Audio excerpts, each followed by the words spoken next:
I'm also thinking that making transitions, which is my business today, is hard. It's not at all easy.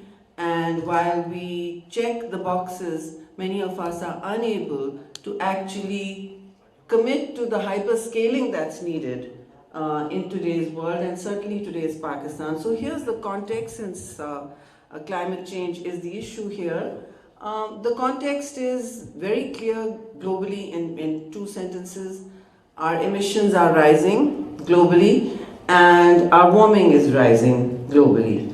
We are uninformed by data and knowledge on how fast that will be for Pakistan, but we certainly know that we are on the front line of climate stressed countries. I think there's no confusion left about that anymore now.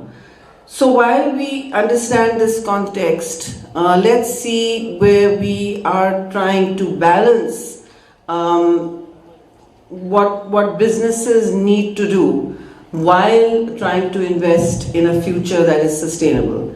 Now, businesses, as I understand it, need energy. Everybody needs electricity. Let's cut to the chase. Everybody needs electricity, and Pakistani, at least big businesses, have a kind of conceptual schizophrenia in how they're seen and how they see themselves. Many, I'm going to say it, many see big business in Pakistan, and that's not just in Pakistan, as predatory or rent-seeking. I don't think it's quite as simple as that. I think businesses, from what I hear when I sit with them, are also facing a very challenging tax environment in Pakistan, are also facing, energy disruptions and unstable regulatory environments, which actually prohibits investment and long-term planning and predictability for, say, renewable energy investments, which are so necessary and so entirely possible and viable given our green resources.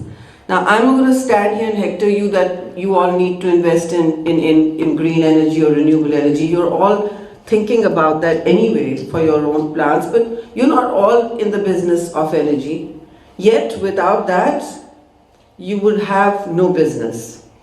So we do have to think about energy and how we can shift to renewability in say, a 10-year context, or look at mid-century.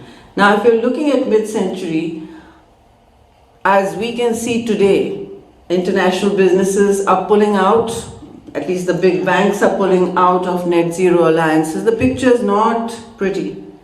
They're pulling out of net zero sustainability alliances. Here in Pakistan, the banking sector won't really do that because, well, they end up being fund managers and for the government. And at the end of the day, you are looking at a situation where there is still globally no acceptability of a linearity and pathway to sustainability, either by businesses or governments. And at the end of the day, Pakistani businesses and Pakistani people have to realize that, hey, no one's coming for you.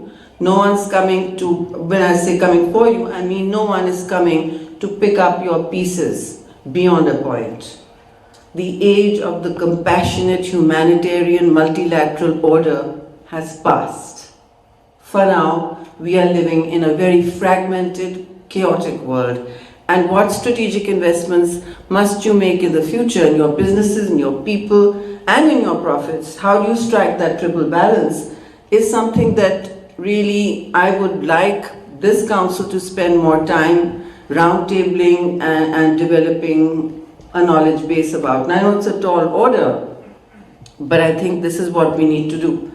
Now, Pakistan is talking about circularity. Many of your businesses are also talking about it and actually seeking to move into an economy